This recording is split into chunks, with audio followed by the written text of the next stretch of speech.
자, 오늘 볼 거 관동별곡입니다. 관동별곡은 워낙 길기도 하고 이거 갈래별의 특징을 조금 정리할 필요가 있어갖고 바로 필기하면서 시작하도록 하겠습니다. 자, 관동별곡의 갈래는 가사야. 자, 가사하면 떠올려야 되는 게 시대가 언제일까? 네, 조선시대입니다.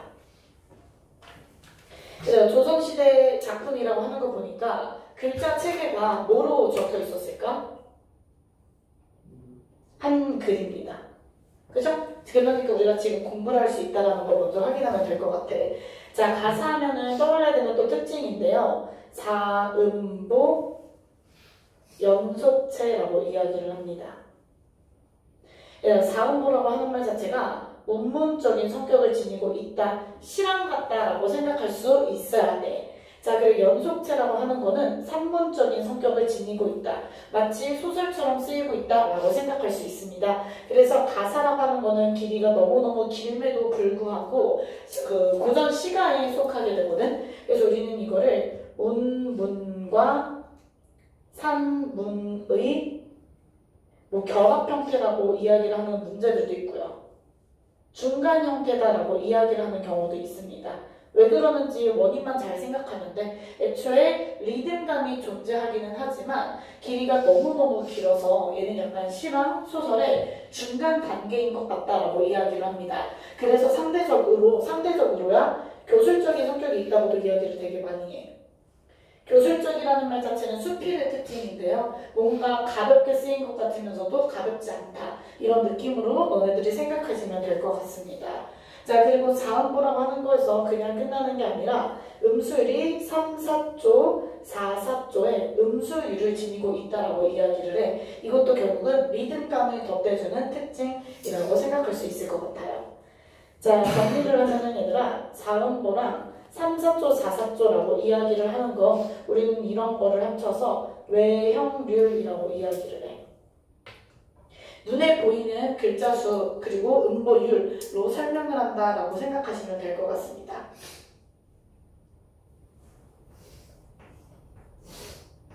자, 그리고 또 이제 가사의 특징을 살펴보자면은 가사는 3단 구성으로 되어 있다는 거.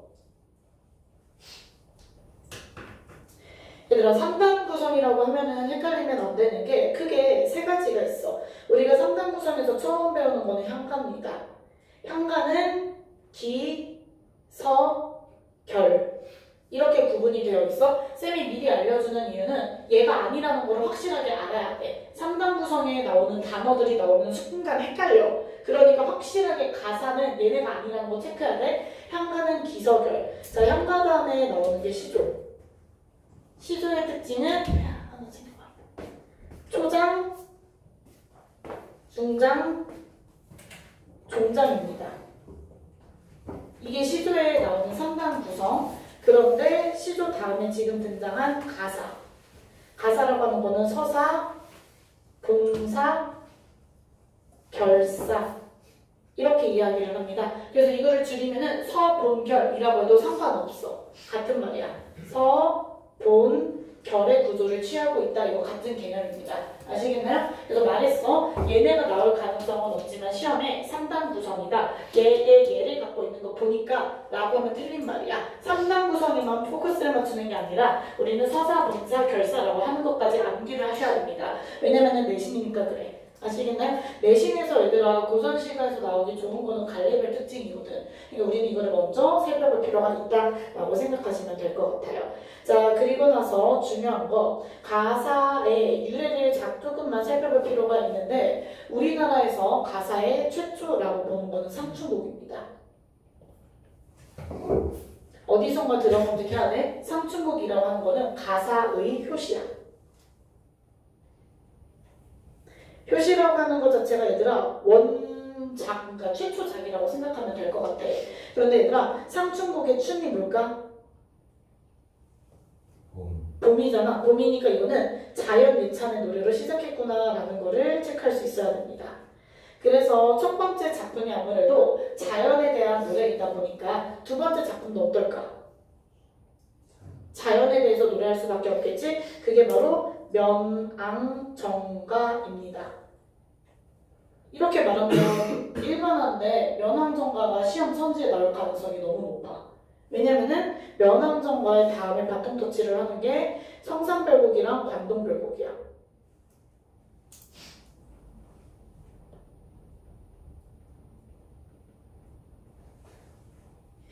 상중국 다음에 면항정가, 면항정가 다음에 성산별곡, 관동별곡이 있는데요. 우리가 여기서 하나씩 우리가 좀 알고 넘어가면 도움이 되는 게 상춘곡 자체에서는 뭐가 나오냐면은 자연예찬의 관용적인 표현이 많이 나타나. 왜냐면 이제 자연예찬에 대해서 노래한다고 이야기를 했잖아. 그러니까 상춘곡이 시작이기 때문에 상춘곡으로부터 뻗쳐나가는 관용적인 표현이 자주 등장을 하기 시작을 합니다. 그리고 나서 면항정가인데 면항정가에서 나오는 특이한 표현이 있어. 그 특이한 표현이 관동별곡에 그대로 넘어가게 됩니다. 그래서 서로 영향을 주고받았다라는 거를 너네가 암기를 지금은 해야 돼. 오케이? 이건 완벽하게 진짜 내신형 문제라고 생각하시면 될 것 같습니다. 자, 그리고 이제 마지막 살펴보도록 할게요. 우리 이제 조선 전기 가사거든. 우리가 지금 살펴보고자 하는 게 조선 전기 가사라는 거는 나중에 조선 후기로 넘어갔다라는 개념이잖아. 맞지? 계속 말하지만 성지에서 확실하게 답을 구하기 위해서는 우리 이거 문학이 아니라 독서 시간에 나오는 시험이니까 잘 봐야 되는 거잖아. 그치? 그러면은 어떤 단어가 있으면 되고 안 되는지를 확실하게 알고 넘어가야 돼. 가사에 나오는 단어는 엄청 많지만 우리가 그 중에서 관동별곡에 해당하는 게 뭔지를 살펴봐야 되는 거거든. 아무래도 지금 시작 자체가 상중곡 다음에 면항정가 다음에 성상 관동인 거 보니까 전기일 수밖에 없어. 맞지? 자, 그럼 전기에서 체크해야 되는 첫 번째 포인트는요. 누가 먼저 기록을 했을까? 누가 저자일까야? 얘들아, 누가 먼저 쓰기 시작해? 양반들이 쓰기 시작합니다. 맞죠? 그런데 조선 후기가 되면서 양반도 쓰고 양반 여인도 쓰고 그리고 평민도 쓰고 작자층이 다양해졌다라는 것을 생각을 해야 돼. 그러니까 우리는 아직 양반이 썼을 때의 내용이겠구나 라고 생각하시면 될 것 같습니다. 자, 그러면 두 번째 체크해야 되는 거 조선전기의 양반이란 어떤 사람들이었을까라는 거를 생각해 볼 필요가 있어. 영희가 조선시대 양반하면 떠오르는 게 뭐였지? 응? 사대부 그리고 성향. 어? 점잖아. 보수적이고 유교적이라는 거를 체크할 필요가 있어. 그래서 조선 전기하면 떠올라야 되는 단어들은 유교적. 근데 유교라고 하는 거 참 뭐라고 설명하기 그렇습니다. 그죠? 그러니까 우리는 이거를 관념적이라고 이야기할 수밖에 없고 우리가 여기서 유교하면 떠올라야 되는 큰 두 개들은 당연히 춤과 효가됩니다. 그리고 관념적인 게 그냥 여기서 끝나는 게 아니라 자연, 예찬적인 게 계속 나와. 그러면 얘들아 삶의 애환을 노래할까 안 할까? 안 한다는 거. 여기서는 그러니까 힘들고 고달픈 티를 절대 내지 않는다. 이 정도는 체크할 필요가 있을 것 같아. 자, 그러면 반면에 이게 넘어가잖아. 무슨 일이 생길까? 상대적으로 사실적이고 구체적이고 오케이? 상대적으로 사실적이고 구체적이고 뭔가 삶의 애환들이 녹아나기 시작한다라는 거. 이거를 체크하시면 될 것 같아요. 그러면 여기서 사실 상반되는 단어를 한번 찾아볼까? 라고 이야기를 한다면은 관념이라는 단어, 사실 구체는 서로 반대말이야. 관념이라는 말 자체는 추상적인 개념이 되는 거거든. 그러니까 우리는 충, 효 이게 뭐야? 그러면 임금님에 대한 사랑, 부모님에 대한 사랑이잖아. 그리고 그 사랑이 과연 뭔데? 뭐라고 말하기가 되게 애매모호해. 그래서 얘는 구체적인 내용과 사실적인 내용과 상반된다 라고 단어를 조금만 추려보면 될 것 같습니다. 오케이? 자, 근데 우리가 지금 살펴볼 거는 양반이 쓴 유교야. 그리고 나서 우리는 알겠지만 정철 작품이잖아. 정철하면 떠올라야 되는 게 뭐가 있어? 작품. 1번 관동별곡, 2번 산이인곡, 그리고 3번 송리인곡이잖아. 맞지? 그러면 이 사람의 특징, 이 사람은 누구를 너무 좋아해? 임금님을 너무 좋아하는 거야. 맞지? 그럼 이 사람은 그 많고 많은 것들 중에서 어떤 내용을 노래했을까라고 하면 당연히 춤을 노래할 수밖에 없다라고 생각하시면 됩니다. 자, 그래서 우리가 오늘 체크를 해야 되는 거는 반동배곡과 삼위성리의 차이도 조금은 알아놔야지 선지에서 절대 헷갈리지 않을 거라는 거지. 아시겠나요? 이거를 확인하면 되고, 그럼 우리는 여기서 충하면 떠올라야 되는 큰 사자성어 두 개가 있는데요. 하나는 연군지정이 될 거고, 하나는 우국지정이 될 거야. 이거 단어는 생각해야 돼. 연군지정이라고 하는 말 자체는 임금님을 사랑하는 노래, 그러니까 임금 생각이야. 근데 우국지정이라고 하는 건 얘들아, 나라를 걱정하다 혹은 근심하다라고 이야기를 할 수 있습니다. 그러니까 나라를 생각하면은 우국지정이 돼. 포인트가 조금 다릅니다. 사실 같은 말이거든. 국문과에서 결국 최종적으로 살펴보면은, 근데 내신에서 따지려면은 임금이 나오면 연군지정이 돼야 되고 나라가 되면은 우국지정이 돼야 돼.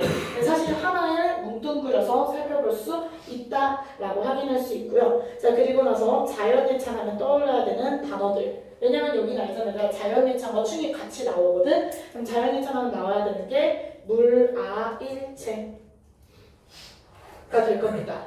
물아일체라는 거에서는 결국은 얘들아 자연이랑 동화가 된 모습이 나타나고, 그러니까 자연 동화, 그리고 자연이랑 친밀감을 느끼기 때문에 가능한 거거든. 그래서 자연 친화.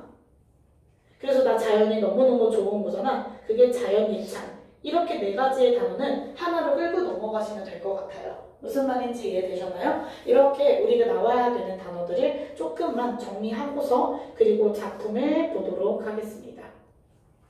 얘들아, 너네 3인국이랑 송민국은 쉽지?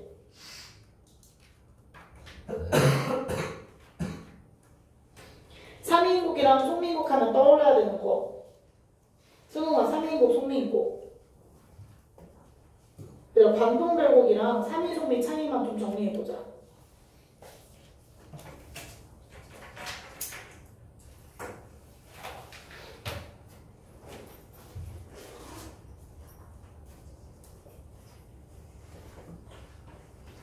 공통점은 뭘 것 같아? 관동별곡이랑 3인국, 송민국의 공통점. 이거 둘 다 그냥 임짱이야. 맞지? 임짱이라고 하는 거는 이미 누가 되어야 돼? 임금이 될 수밖에 없다라는 거. 자, 임금님 짱입니다 라고 하는 거는 사실 왜 때문이야? 양반이기 때문에 그래. 양반인 정철이라 내용이 임짱일 수밖에 없습니다. 그런데 여기서 얘들아 가장 큰 차이점이 뭐야? 라고 이야기를 한다면은 관동별곡은 쉽게 말하면 관직이 있는 상태야. 우리식 표현으로 따지면은 직업이 있습니다. 직업이 있어. 엄밀히 따지면 관찰사라고 이야기를 합니다. 얘들아 직업이 있으면은 마음이 편할까 불편할까? 마음 되게 편해. 그러니까 마음 놓고 임금님을 계속 이야기하고 자연을 즐길 수가 있는 거야. 무슨 상황인지 이해됐어? 관직이 있는 상태이기 때문에 마음 놓고 임금 찬양하고 자연도 예찬할 수 있어. 자, 쌤이 이렇게 말하는 거 보니까 3인국, 송민국은 관직이 있다 없다? 없는 상태야. 근데 이거에서 체크를 해야 되는 게 나랑 그대들의 세대 차이입니다. 쌤이 고등학생 때는 사실 3인국, 송민국을 유배문학이라고 배웠거든. 근데 지금 엄밀히 따지면 유배문학이 아닙니다. 왜냐면 정철의 삶을 우리가 알잖아. 그렇게 봤을 때 유배는 주체가 임금님이 너 당장 내려가야. 그런데 얘는 한 끗 차이로 지가 스스로 낙향을 해서 쓴 작품입니다. 그래서 그거는 여기서 중요한 개념은 아니지만 내용 자체가 관직이 없다는 것만 알면 돼. 스스로 낙향입니다. 그러면 여기서 생기는 공통점인데 얘들아 하나는 관찰사로 파견을 나가고 하나는 낙향을 했잖아. 그러면 얘네 둘 다의 위치는 자연이 되는 거야. 왜냐면 관찰사는 쉽게 말하면 뭐냐면은 내가 너 어떤 지역에 출장직으로 파견을 보냈다는 거거든. 그러면 출장을 가갖고 그 동네를 보고서 이 동네에 이런 점이 잘 되어 있고요. 이런 점이 잘 못 되어 있습니다. 하고서 그 동네 사람들을 케어하는 직이라고 생각하면 되는 거야. 그래서 우리 옛날에는 서울 아니면 다 자연이잖아. 그러니까 얘의 위치도 자연, 얘의 위치도 자연이야. 그런데 얘는 마음 놓고 자연이 예찬할 수 있었던 거야. 반면 얘는 자연 보고서 즐길까 못 즐길까? 즐기지 못한다는 거. 그게 가장 큰 차이점이라고 생각하면 될 것 같아요. 아시겠나요? 자연을 보고 즐기지 못함. 이거를 확인하시면 됩니다. 그래서 얘들아, 관동별곡에서는 남성의 어조를 유지를 해. 맞죠? 남성의 어조를 유지한다는 거는 그냥 내가 대놓고서 말을 계속 하는 거야. 그런데 3인곡, 송미인곡에서 가장 큰 특징, 누구를 화자로 설정해? 오케이. 여성 화자를 설정. 이게 가장 중요한 특징이다 라고 생각하시면 될 것 같습니다. 다시 말할게, 이렇게 합쳐서는 문제 2개 정도로 나오기 좋아서 그래. 알고 넘어가야지 절대 헷갈리지 않을 겁니다. 그러면 우리는 실질적으로 머릿속에 정리를 해야 되는 거는, 관동별곡이라고 하는 거는 조선 전기에 양반이 썼는데 애초에 관직이 있는 상태로 가서 마음이 너무 좋네. 그러니까 내가 남자의 목소리로 임금님 찬양해도 괜찮아. 내가 양반이니까. 게다가 자연에 굴러다녀도 괜찮아. 나 지금 떳떳하니까. 근데 반면에 이때는 관직이 없었기 때문에 같은 자연임에도 불구하고 그래서 임금님한테 찡얼찡얼 임금님 보고 싶어요. 뭐 하세요? 왜 제 생각 안 해주세요? 라고 약간 질척거리는 내용이 나올 수밖에 없다. 이렇게 생각하시면 될 것 같습니다. 무슨 말인지 이해하셨나요? 자, 그리고 나서 작품을 바로 보도록 할게요. 방금 말한 사항고랑 음수일만 살펴보자고 하면은 얘들아, 중요한 건 아니니 딱 하나만 체크하자. 강호의 병이 깊어 중림에 누웠더니 이게 바로 사음보야. 음보라고 하는 거는 내가 이걸 읽을 때 어떻게 호흡을 할지에 대한 개념입니다. 그래서 우리는 사음보라고 하는 거는 전체적으로 덩어리가 4개로 나뉘는 건가 라고 생각할 수 있는 거고, 강호의 3글자, 병이 깊어 4글자, 중림의 3글자, 누웠더니 4글자, 이게 바로 3434의 음수율이 되는 겁니다. 아시겠나요? 자, 그리고 정말 거지 같지만 너네가 알아야 되는 거 마지막 페이지로 들어가시면 되는데요. 이거는 그냥 지금부터 암기야. 명월이 천산 만나게 안이 비친 대엽가. 이게 바로 얘들아 사음보야. 근데 쌤이 지금 먼저 말하는 이유는 지금 그냥 형식 정리할 때 한 번에 끝내자고. 그러니까 마지막에는 쌤이 형식 정리 안 해준다는 개념입니다. 얘들아, 이거 글자 수를 보면은 3, 5, 4, 3이지. 사실 이 문제를 냈다라는 거는 선생님들이 좀 더 올드하게 공부한다라는 반증이기는 한데요. 요즘 트렌드는 아닙니다. 기본적으로 가사가 조선 전기랑 후기로 나뉘잖아. 그랬을 때 내용적으로는 아까 쌤이랑 같이 관념적인 내용에서 보다 사실적으로 바뀌어. 그러면서 길이도 사실은 조금 더 길어지거든. 그런데 가장 큰 변격 중에 하나가 이 3543을 지키는지 아닌지에 있습니다. 자, 이거 마지막을 우리는 낙구라고 이야기를 해. 낙구는 마지막 캔이라고 생각하시면 되는 겁니다. 이 마지막 캔이 3543이 지켜졌다는 거는 당연히 전기의 특징일까 후기의 특징일까? 전기의 특징이겠지. 그래서 낙구가 3, 5, 4, 3이 지켜졌네. 자, 지켜졌다는 거는 형식이 어떻다? 정해져 있다는 거잖아. 그래서 우리는 전격가사라고 이야기를 합니다. 그러니까 전격가사 자체가 조선 전기가사의 특징인 거야. 오케이? 자, 그러면 딴 이야기. 나중에 시간이 흐르니까 3543 지켜질까 안 지켜질까?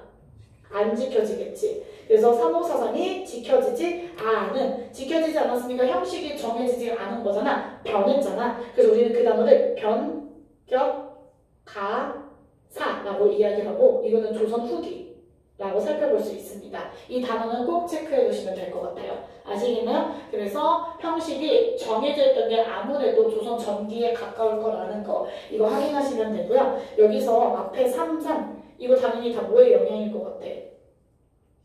시조의 영향입니다. 3543이 지켜지지는 않아도 얘들아, 얘는 3을 지켜. 알겠지? 그러니까 이거는 시조의 영향이 가사에도 있다라고 생각하시면 됩니다. 근데 알지? 사실 시조의 영향조차 향가의 영향이었다는 거. 이렇게 결국은 문학사적으로는 서로 떼려야 뗄 수 없는 관계에 놓여있다라는 거 하나만 체크하시면 됩니다.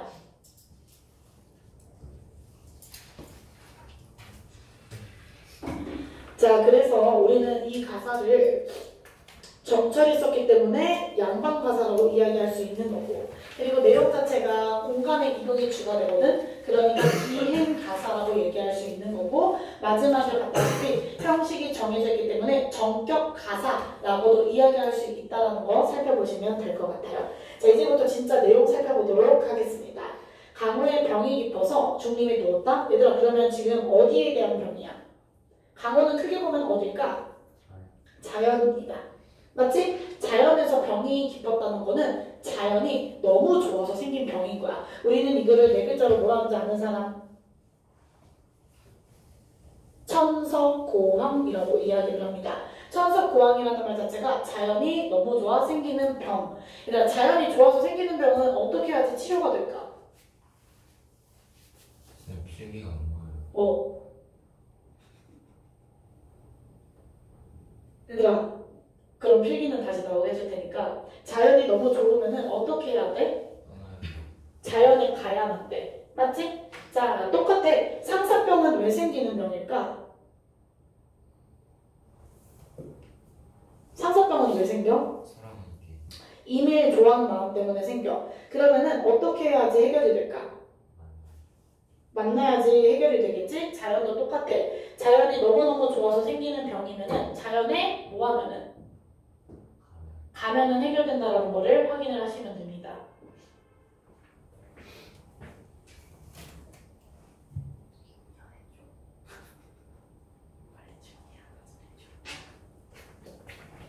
잠깐만.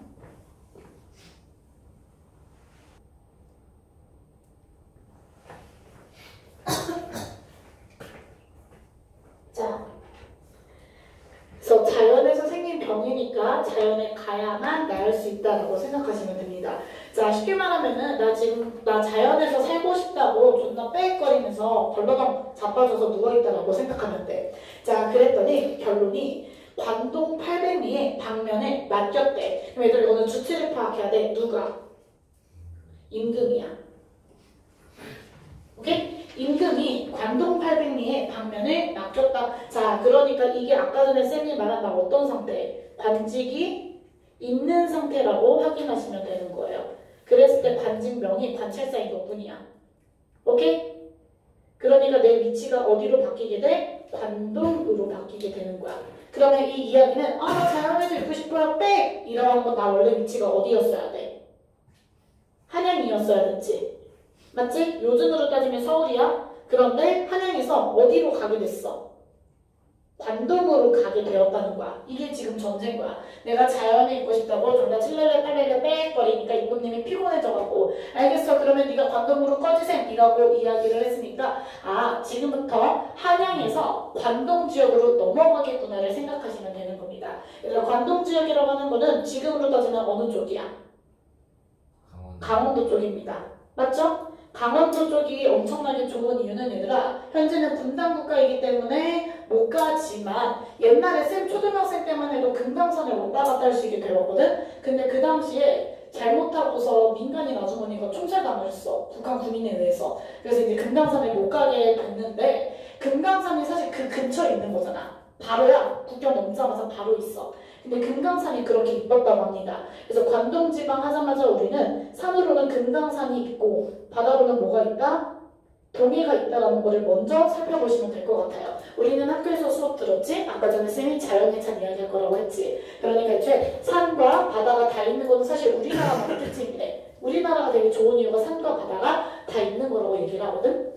근데 위치적으로 관동 지역이 되다 보니까 이 두 개를 돌아다닐 수밖에 없겠구나까지 체크하시면 되는 겁니다. 자, 그래서 어와 성은이 가도록 망극하다라고 이야기를 합니다. 자, 그러니까 우리 이거 무슨 드라마나 영화 같은 데 보면은 성은이 망극하옵니다 전하라는 이야기를 정말 많이 합니다. 그러니까 이거는 누가 누구한테 하는 신하인 정철이 누구한테 하는 임금님한테 하는 무슨 말? 감사야. 맞죠? 내가 그렇게 빽 걸었는데 나한테 가게 해주다니 감사합니다 라고 이야기하고 있는 거를 생각하시면 됩니다. 자, 그러니까 지금부터 뭐 해야 돼? 감사 인사했으면은 움직여야지. 맞습니까? 자, 그래서 우리 움직이는 거는 쌤이 동그라미 치도록 할게요. 연추문을 들이다라 경해남문을 바라보며. 그러니까 지금 궁을 나가는 상황이니까 궁 안에 있는 문과 문이라고 살펴보면 될 것 같아. 근데 만약에 학교쌤이 얘들아 연추문이 뭐 경해문이 남문이야 서문이야 이런 거를 가르쳐줬으면 그냥 그건 암기입니다.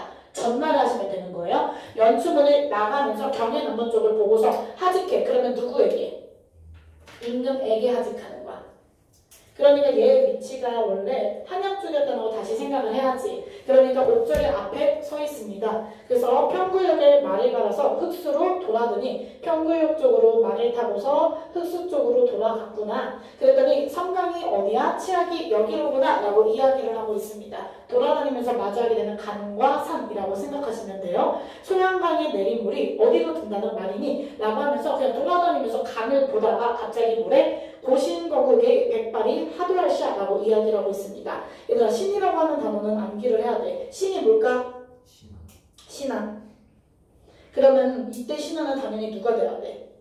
내가 돼야 돼. 근데 내가 뭘 느끼고 있어? 백발이 하도할샤라고 이야기를 하고 있습니다. 얘들아, 백발이라고 하는 거는 뭘까?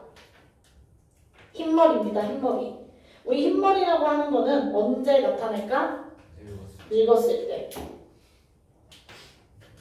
그러면 2번, 언제도 흰머리가 생긴다고 이야기를 할까? 걱정이 많을 때야. 내가 지금 떠나고 있잖아. 떠나다가 갑자기 내가 나라를 생각하는 내가 백발이 많기도 많구나라고 이야기를 하고 있는 겁니다. 여기서 단어 암기를 하셔야 되는 건요. 하다라고 하는 단어는 많다예요. 현재 두라고 하는 하다는 아래 쓰고 있다라는 거. 자, 그리고 모모하기도 모모 리을샤 라고 이야기하는 거는 모모하기도 모모하구나 이렇게 체크할 수 있는 겁니다. 오케이? 그래서 백발이 많기도 많다라는 거는 나 지금 어떤 상태다? 걱정이 많다야. 그럼 내가 지금 걱정하는 주체는 누가 될까? 임금님이고 그리고 누구? 나라고. 맞지? 내가 지금 나라의 중심 지역을 떠나는 상황이니까 막 움직이다가 순간 뭐를 생각하는 거야? 나라 걱정, 그리고 임금 걱정 이렇게 생각하시면 될 것 같습니다. 아시겠나요? 자, 동주에서 밤을 겨우 새웠대. 그러니까 지금 사실 동주라고 하는 것도 장소입니다. 밤을 겨우 새웠다는 거는 지금 알아서 시간이 뭐하고 있어? 흐르는 중인 거야. 맞지? 근데 여기서 겨우 세웠다는 거는 밤을 그냥 뜬 눈으로 세웠다고 생각을 하시면 돼요. 그러니까 지금 방금 뭐 했습니까? 걱정 한번 했잖아. 그러면 잠이 잘 올까 안 올까? 안 오니까 밤을 겨우 세운 거야. 겨우 뜬 눈으로. 자, 그래서 갈 데가 없어서 북관점으로 올라갑니다. 그래서 지금부터 암기해야 되는 거 쌤이 몇 번 말하는 건데요. 땡땡 정, 대, 누, 각. 누라고 하는 거는 누라고 해도 상관없습니다. 그 다음은 이거 무조건 장소야. 공간이야. 오케이? 정이라고 하는 거는 그 정자입니다. 우리 산 같은 데 가면은 중간에 뭔가 구경할 수 있게 만들어진 거. 아파트 단지에 할머니들 모여 계시는 정자가 항상 존재를 하지. 그런 정자. 그래서 우리 현대에 보면은 사가정역, 압구정역, 옛날에 정자가 있던 터기 때문에 사가정 압구정이 되는 겁니다. 그리고 대랑, 누랑, 각이라고 하는 것도 다 같은 개념인데 자연을 보기 위해 펼쳐진 무대 같은 거라고 생각하면 돼. 만들어 놓은 장소들. 그러니까 내가 지금 방금 잠을 못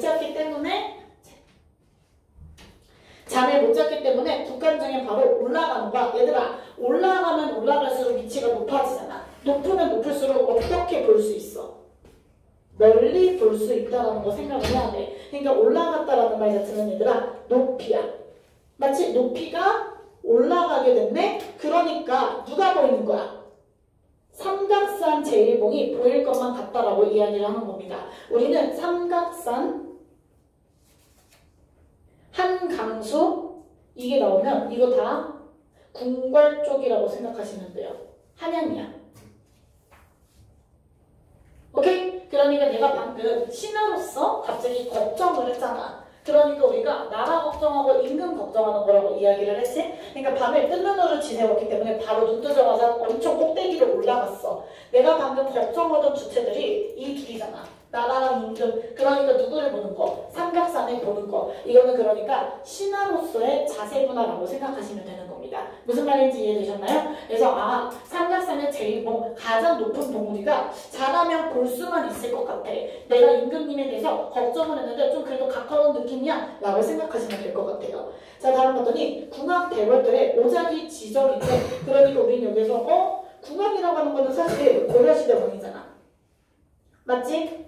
고려시대 왕의 터에서 오작이 지적이는 거 청각적 심상이 나타나고 있음을 확인하시면 되는 겁니다. 지적인다라고 하는 거는 짹짹짹짹 온다라는 개념이잖아. 그지? 그런데 문제는 현재 고려시대는 어떻게 됐어? 망했어. 맞지? 그런데 자연물은 그대로 있는 거잖아. 자, 내가 어떤 곳에 갔는데 그 지역은 망했는데 자연은 다 그대로 있다. 그럼 우리는 어떤 정서를 느낄 수밖에 없을까?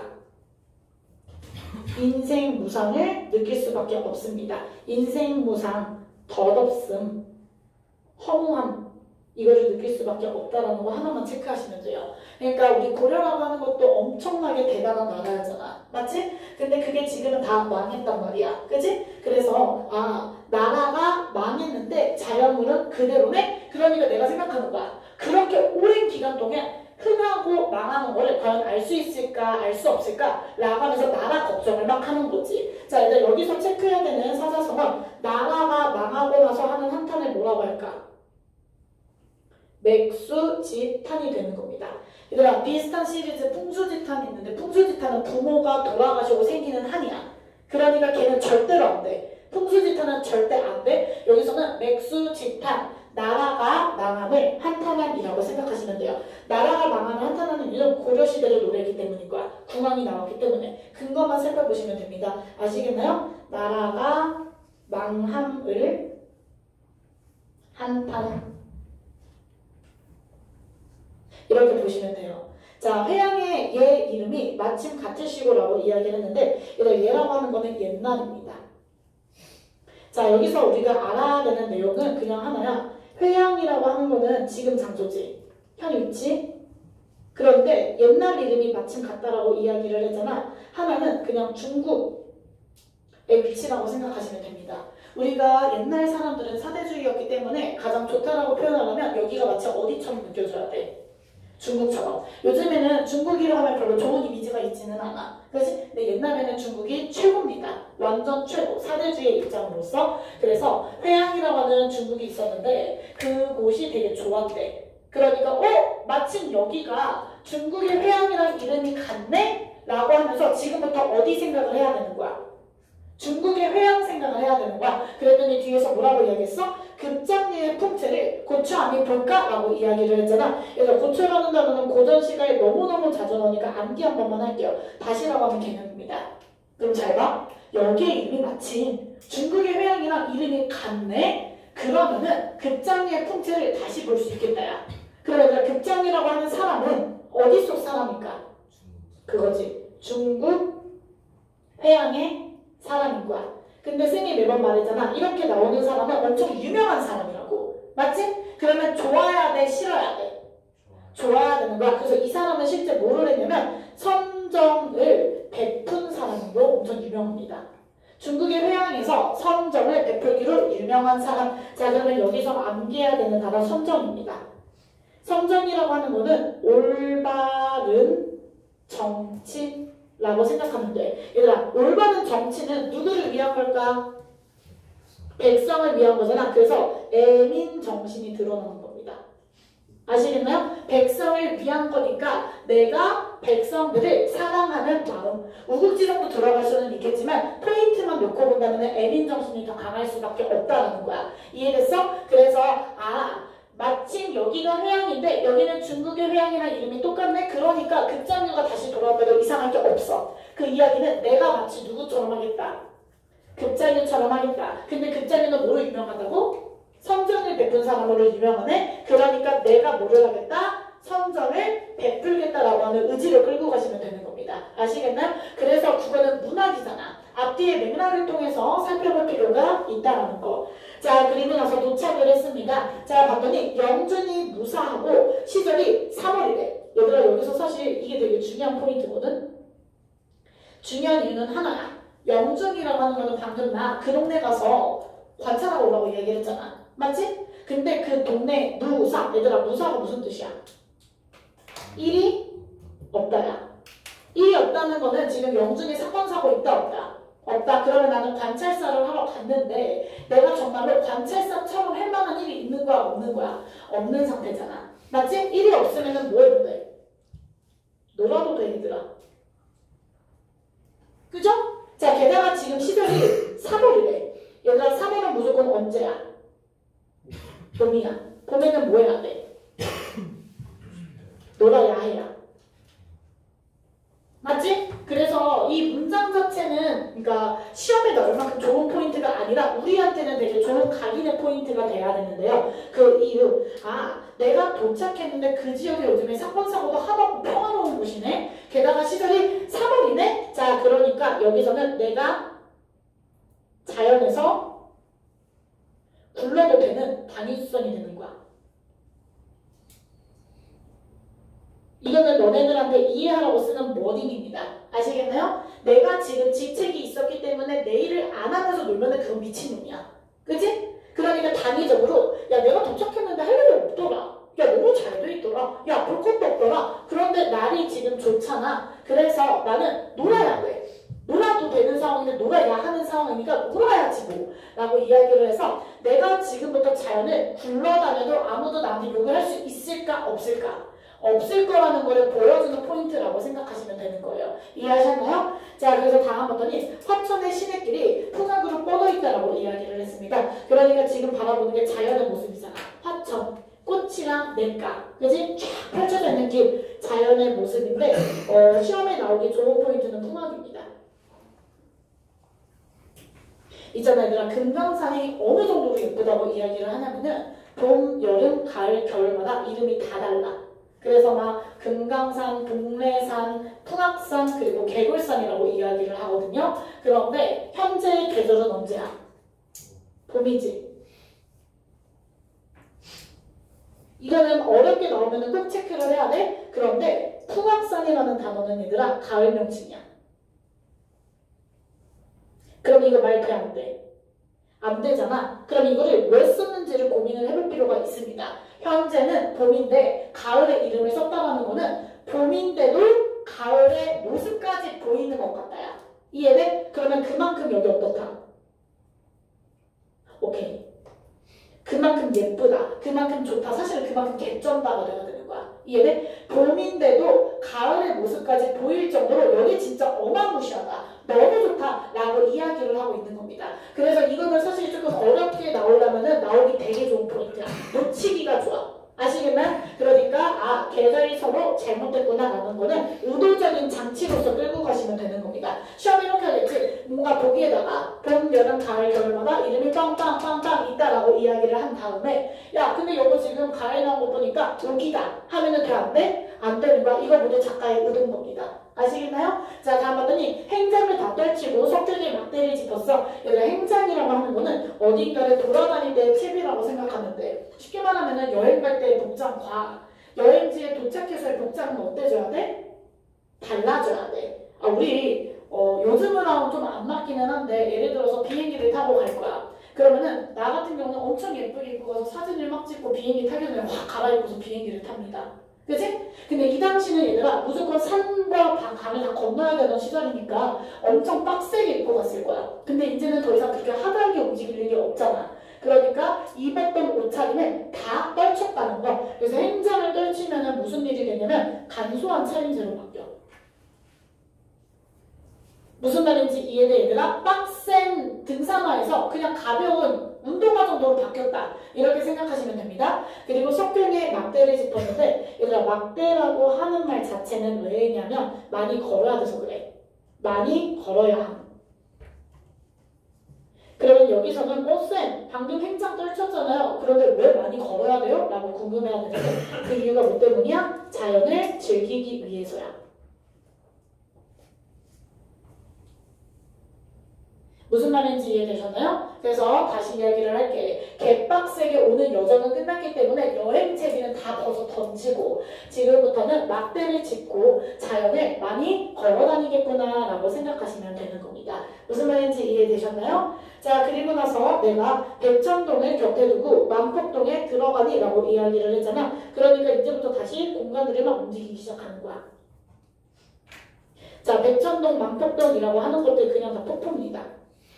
얘들아, 폭포라고 하는 거는 크게 보면은 물이야. 맞지? 너네 물 하면 떠올라야 되는 색깔은 뭐여야 돼? 흰색이랑 파란색이다? 근데 물에 역동성이 들어갈 거면 당연히 흰색이어야 돼. 파란색은 어떤 느낌이냐면 얘들아, 그냥 잔잔한 파도. 맞지? 그러면은 그냥 멀리서 바라보이는 바다 이 정도야. 근데 여기서 뭔가 역동적인 게 나오기 시작하면 갑자기 어떻게 돼? 파도가 막 치잖아. 맞지? 물결이 막 튀잖아. 그러면 그 물결은 항상 무슨 색깔? 흰 색깔이라는 거를 우리가 체크를 하셔야 되는 겁니다. 이해되셨나요? 자, 그랬더니 뒤에서 은 같은 무지개, 옥 같은 용의꼴이라고 이야기를 했잖아. 은, 옥, 다 무슨 색깔을 상징할까? 흰색이라는 거를 체크를 해야 되는 거야. 아시겠나요? 물결이기 때문에 흰색이 나타났다라는 거. 근데 은 같은 무지개, 옥 같은 용의꼴이라고 이야기를 하면서 비유법을 쓰고 있는 겁니다. 자, 이때 비유법을 통해서 되게 좋다라고 하는 거를 강조하고 있음을 확인하시면 될 것 같아요. 자, 색돌면 뿜는 소리가 심리에 잦아졌대. 그러면 방금은 흰색이니까 시각적이었잖아. 맞지? 그러면 지금은 어떻게 됐어? 청각적이다. 그래서 물이니까 뿜는 소리가 있는데 심리에 잦아졌다. 이제 귀에서 엄청 세게 들리기 시작을 한 겁니다. 그래서 들을 때 보니까 우랜데 보니까 눈이로다. 얘들아, 그러면 이거는 사실 대꾸지. 대문법을 쓰면 이거는 뭐야? 시각으로도 청각으로도 어떻다? 짠낭이라고 확인하시면 되는 거예요. 아시겠나요? 우리라고 하는 것도 엄청 대단한 거잖아. 너네 폭포 옆에 가면 말소리 잘 안 들려. 맞지? 그러니까 뭐라고 막 이러면서 이야기를 하게 돼, 실제로. 그러니까 들을 때 보면은 우랜데 보니까 눈과 같아. 하얗다라고 하는 성질을 다시 한번 끌고 가시는 겁니다. 이해되셨나요? 자, 그렇게 폭포 한번 살펴봤다라는 거. 자, 그리고 금강대, 얘들 아까 전에 쌤이 대는 무조건 뭐라고 했어? 장소라고 이야기를 했지? 그러니까 돼 있는 체크. 맨 위에 서막이 새끼를 쳤습니다. 얘들아, 서막에서 체크를 해야 되는 거는 신선의 학입니다. 얘들아, 그럼 지금 누가 등장한 거야? 신선이 등장을 한 거야. 신선이 등장했다라는 거는 무슨 사상? 도교 사상입니다. 왜냐면 자연의 참의 끝판왕은 신선의 사상으로 넘어가야 돼. 자연에서 살다가 갑자기 불교, 약간 괴리감이 느끼잖아. 가까스는 거기는 하겠지. 하지만 도교 사상이 들어간다는 거 체크하시면 될 것 같습니다. 자, 그래서 서막이 새끼를 쳐서 새끼 친다는 귀찮다고 생각하면 되는데요. 춘풍, 옥적성의 첫 잔을 깰 때 그럼 얘들아 여기서 누가? 선학이가 돼야 돼. 학이 지금 새끼를 치고 있다가 춘풍, 아까 전에 봄이라고 했으니까 봄인 거 다시 알려주는 겁니다. 맞죠? 그리고 옥적성이라고 하는 거는 청각. 성은 소리니까 청각. 얘들아, 적이라는 거는 알아두면 도움이 되는데 피리적자야. 그러니까 옥으로 만든 피리 소리에 신선의 학이 첫 잠을 깬 거야. 그래서 호의현상이 간공에 솟았더니 얘들아, 호의현상도 그냥 암기하도록 하겠습니다. 호의현상은 흰 저고리 검은 치마거든. 너네 학 어떻게 생겼는지 알죠? 학 얘들아 그냥 이렇게 네? 이렇게 생겼는데 얘들아 비웃지 마 얘들아. 학은 여기 위에는 빨강색이고 여기 끝에는 검정색이고 끝이야. 그러니까 전체적으로 보면 무슨 색깔? 흰 색깔. 근데 꼬랑지만 검정색이니까 뭔가 고결하고 고귀한 느낌이 듭니다. 색깔 때문에 오는 상징성이야. 그래서 얘들아 너무 놀랍게도 방금 쌤이 학은 신선을 상징한다고 이야기를 했잖아. 왜냐면 신선 사상에서는 항상 신선들이 학을 옆에 끼고 다니고 신선들의 이동수단은 학이거든. 그래서 옛날에는 양반들이 학을 키웠대 실제로. 그래서 옛날 조선시대 책들 보면 학을 키우는 방법이라고 하는 책도 존재를 해. 그래서 학이라고 하는 거는 양반들이 좋아했구나. 얘가 같이 있으면 마치 내가 누구인 것처럼 느낄까? 신선인 것처럼 느끼겠구나 라고 생각하시면 됩니다. 그러니까 지금 잘 봐. 학이 새끼를 치다가 어떤 소리를 듣고 잠에서 깼다? 그러니까 뭐 했대? 파도를 하고 날아갔다가 끝인 거야. 반공은 그래서 공중의 반이니까 허공이라고 생각하면 되는 거야. 오케이? 공중의 반이니까 허공에 솟았더니 지금 날고 있다라고 생각하시면 되는 겁니다. 그 잘 봐. 서로의 옛주인을 반겨서 넘는 것만 같대. 누가? 학이. 그러면 얘들아 방금 쌤이 학의 주인은 누구라고 이야기했어? 신선이라고 이야기를 했잖아. 맞습니까? 자, 그래서 서로의 주인은 신선이라고 확인하시면 되는 거예요. 무슨 말인지 이해하셨나요? 그런데 이거는 사실은 여기서는 서포임 뭐라고 해야 되지? 자, 자, 여기서 나오는 인간이 존재를 하고 있는데요. 이 사람이 사실 서포라고 하는 사람이 있는데 이 사람 중국 사람이야. 이 사람이 결혼도 하지 않고, 얘들아, 옛날 시대에는 결혼하면 되게 이상한 일이야. 맞지? 사람이 태어났으면 무조건 결혼을 해야 되는데요. 결혼도 하지 않고 맨날 학이나 키우면서 살았대. 그래서 사람들이 그 사람을 보면서 누구처럼 생각을 했을까? 신선처럼 생각을 했겠지. 그래서 실존 인물은 있습니다. 실존 인물을 끌어온 이야기야. 그런데 여기서 얘기하고자 하는 거는 신선에다가 포커스를 맞춰야 되는 거야. 왜냐면 어차피 저 사람 현재 죽고 없잖아. 그지? 그런데 학이 마치 옛 주인을 이렇게 반기는 것만 같대. 그러면 나를 학이 모처럼 생각한다고 볼 수 있는 거야. 주인처럼. 그러니까 내가 마치 뭐인 것 같다. 신선인 것 같다. 얘들아, 이거 하나만 체크하시면 되는 겁니다. 아시겠나요? 임호, 임포, 서포 다 상관없어. 이거는 실존인물 이름이니까 별로 그렇게 중요하지 않습니다. 아시겠나요? 그래서 우리는 여기서 다시 이야기를 할게. 옛날에 이 사람이, 서포 이모라고 하는 사람이 서호에서 학을 키우기로 유명한 사람.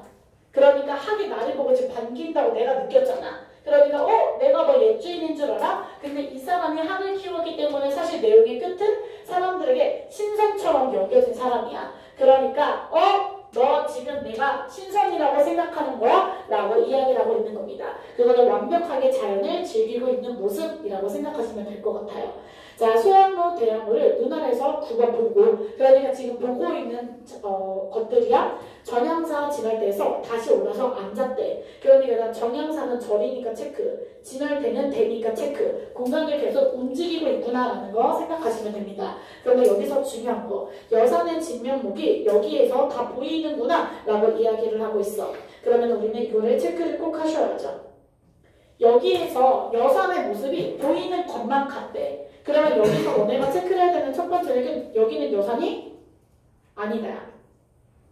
맞지? 여기 있으니까 마치 여산인 것 같네 라고 이야기를 한 거잖아. 그러면 두 번째, 얘들아, 여산은 어떤 곳이어야 돼? 진짜 대단한 곳이어야 돼.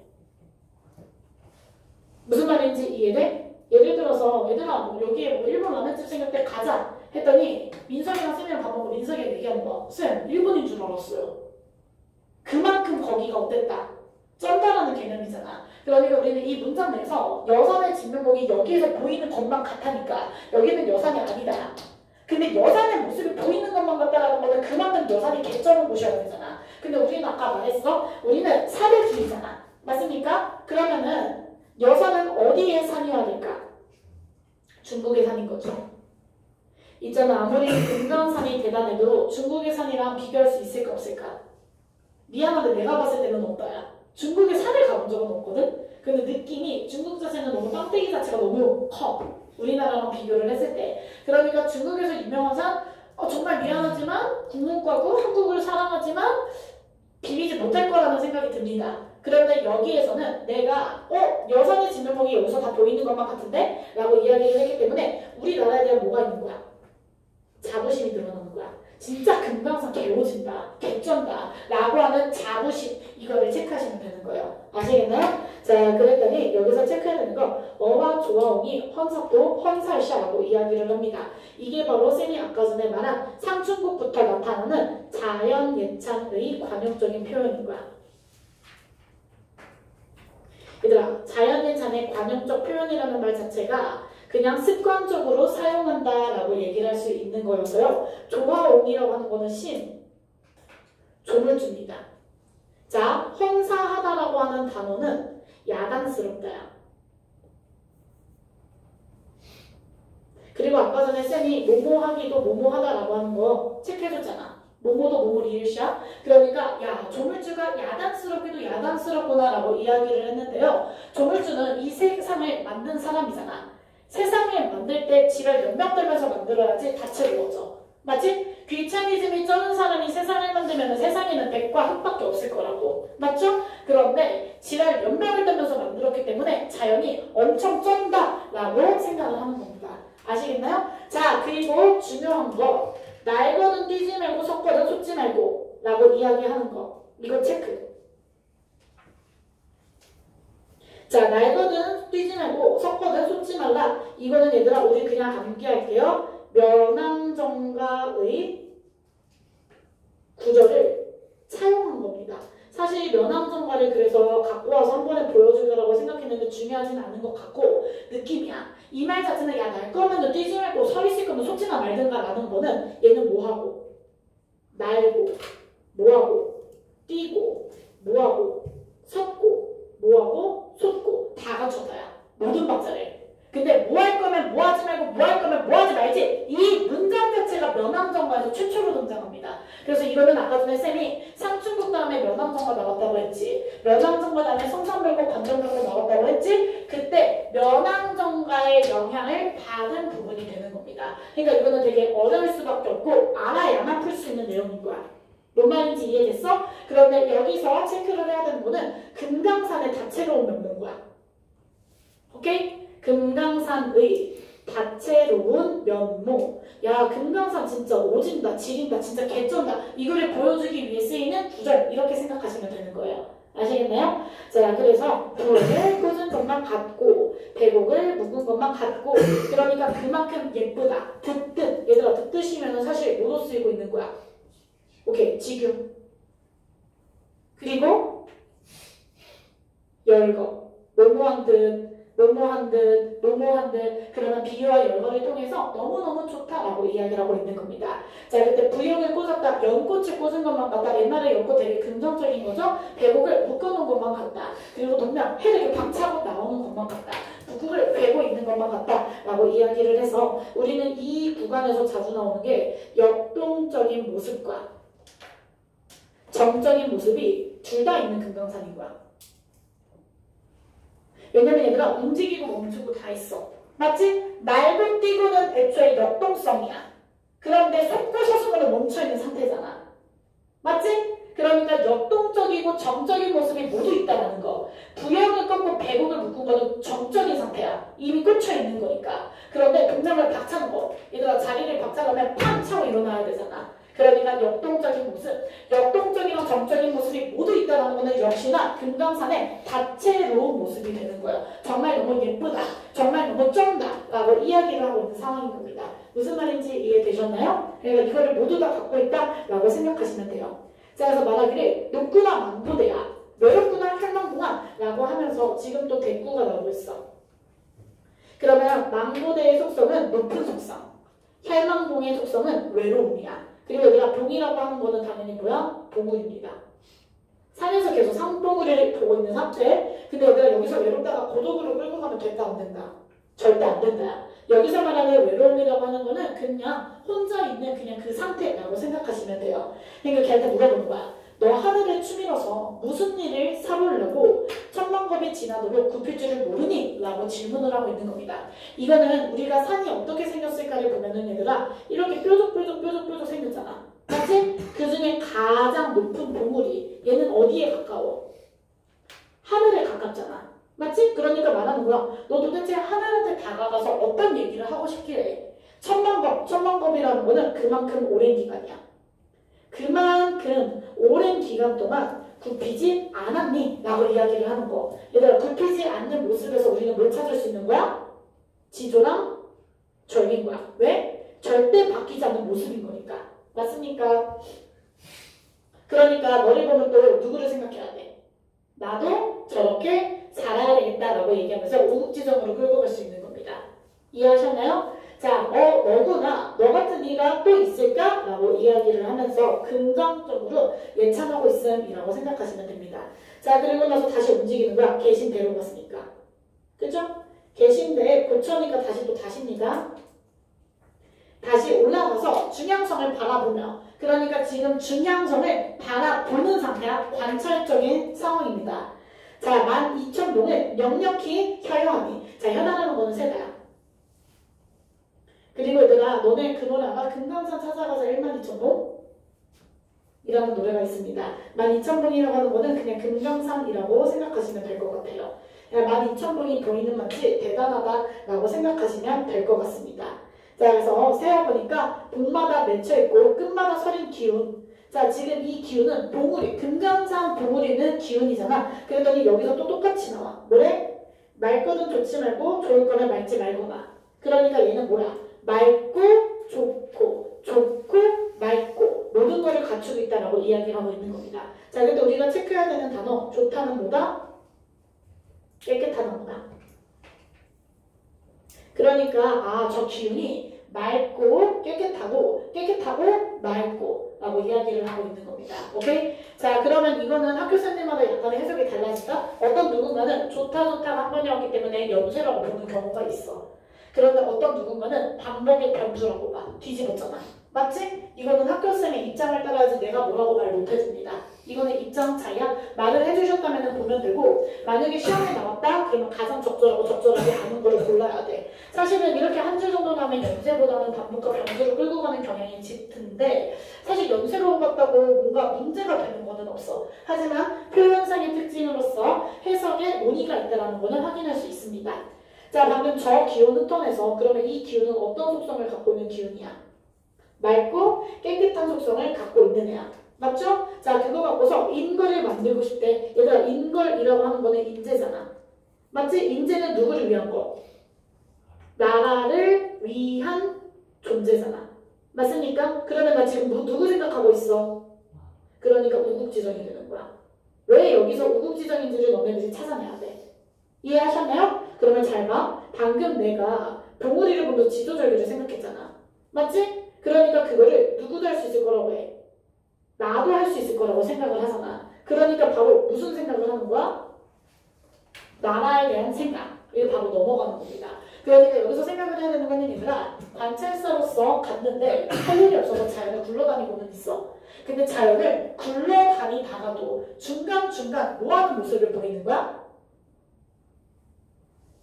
나라 걱정하고 임금 생각하고 내 본분은 한 번씩 지키고 있다라고 생각하시면 될 것 같아요. 자, 그리고 봤더니 현영도 끝이 없고 채세도 하루하시라고 하는 거. 야, 거기 금강산의 모습에는 끝도 없고요. 채세도 많기도 많구나 라고 이야기를 해서 또 똑같이 그냥 금강산의 다채로운 모습을 보고 있다는 거.